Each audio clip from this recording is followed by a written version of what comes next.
Okay, so today I want to talk about something that's been on my mind this week. Actually, it's kind of been on my mind for like the past couple months. It's just, I really haven't like known how to like say it, but it's quite a cliche. What I wanted to talk about today was just being you, being yourself, being who you are. At the end of the day, it's like, what does that really even mean? Being yourself is kind of an ethereal thing. It's like, what actually makes me who I am? What things define me as a person? What am I actually in totality? You know, these are things that you kind of have to figure out for yourself. But I will say, baseline, I think that being yourself has to do with things that don't go against yourself. I guess I'll explain what this means sort of in my life, because that's the best way I know how to explain it, because I've had some experience with both being myself and not being myself at times. As I was reflecting this past week, I was kind of thinking about, you know, my journey in music, and I know that I talk about it a lot, but I am a musician, so I feel like that's the best way I can relate it to, but it's applicable all around. There's two times particularly that I can think of that I have compromised being myself, where I've gone against myself. And the first example that I can think of this in my life was back when I lived in Nashville.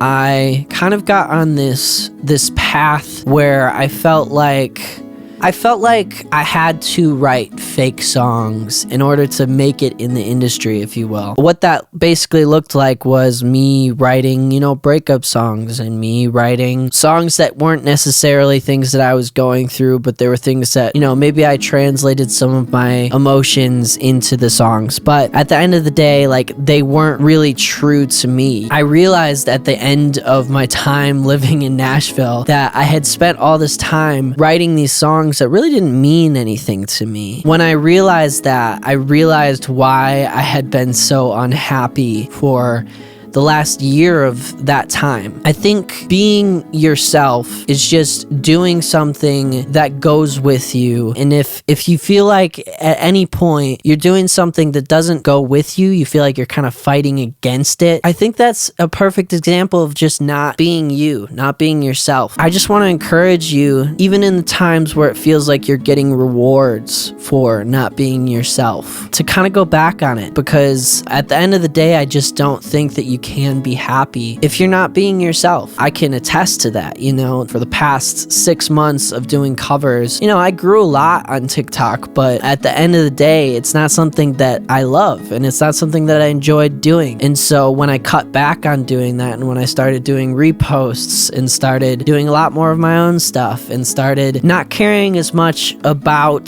that aspect of things, is when I really started to like feel happier again, because I'm not doing something that goes against who I am, if that makes sense. Again, this is applicable in every circumstance, you know? I'm sure there's times in life where you or somebody you know has compromised who they are in order to maybe get in with the cool group of people. There's definitely examples that I can think of where people have kind of turned their back on me.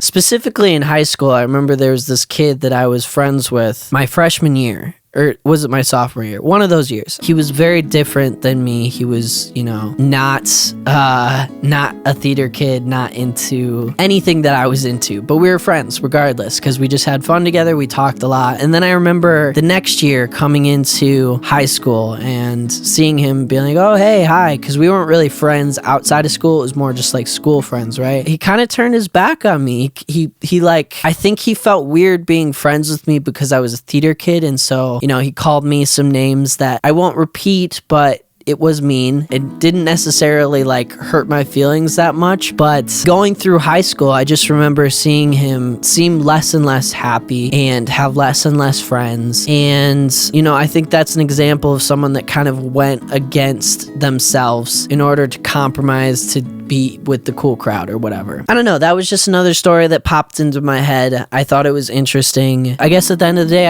I really am an advocate for people just being themselves, because you being yourself is much better than you being somebody else. Being yourself is the best version of you that you can be. And so just be in tune with your heart. I know that I can even work on being in tune with my own heart, because I know there's times in my life where I do things that go against who I am. I don't want to do that that anymore. And I mean, obviously there's times where you're gonna not be able to hold yourself to the best standards, but it's important to always pull yourself through and remind yourself, okay, am I doing something that's for me or something that's against me? Well, anyways, that was a long discussion, but I hope that you guys enjoyed the talk. Anyways, love you, and I'll talk to you next week. Okay, bye. Somewhere that I fit in, take me to that place where I